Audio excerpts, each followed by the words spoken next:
वीर नायक विदर्भातील प्रत्येक बातम्या। विजेच्या प्रवाहित तारा पडल्यानं गायींचा मृत्यू।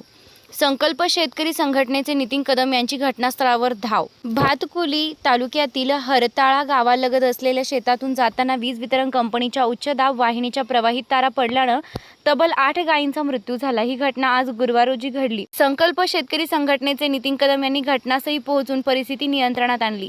हरताळा येथून शेतातून कृषी पंपाच्या पुरवठ्याकरिता व विविध शेतीउपयोगी कामाकरिता वीज वितरण कंपनीची उच्च दाब वाहिनी गेलेली आहे। या वाहिनीच्या जिवंत विद्युत तारा दीपक सनके, विजय देशमुख, दिलीप दुर्गे, गजानन राऊत, राजू उघडे, ज्ञानेश्वर चाहकर, जगनराव चुनगुडे यांच्या मालकीच्या तब्बल 8 गायींवर पडल्यानं म्हशींचा जागीच मृत्यू झाला। यात या शेतकऱ्यांचं मोठं नुकसान झालं आहे। त्यांना वीज वितरण कंपनीने आर्थिक नुकसान भरपाई देण्याची मागणी संकल्प शेतकरी संघटनेचे अक्षय नितीन कदम यांनी केली आहे। 8 जनावरांचा मृत्यू झाल्यामुळे या सर्व शेतकऱ्यांचे हजारो रुपयांचे नुकसान झाले, तर दुसरीकडे महावितरणाचा ढिसाळ कारभार पुन्हा एकदा समोर आलाय।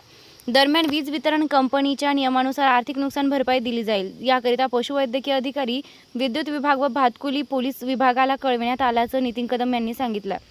सदर घटनेसाठी जबाबदार असणाऱ्यांवर लवकरात लवकर कठोर कारवाई करण्याची मागणी करण्यात आली आहे। या प्रकरणातील नुकसानग्रस्त शेतकऱ्यांना शासकीय योग्य मोबदला मिळावा अशी मागणी नितीन कदम यांनी केली आहे।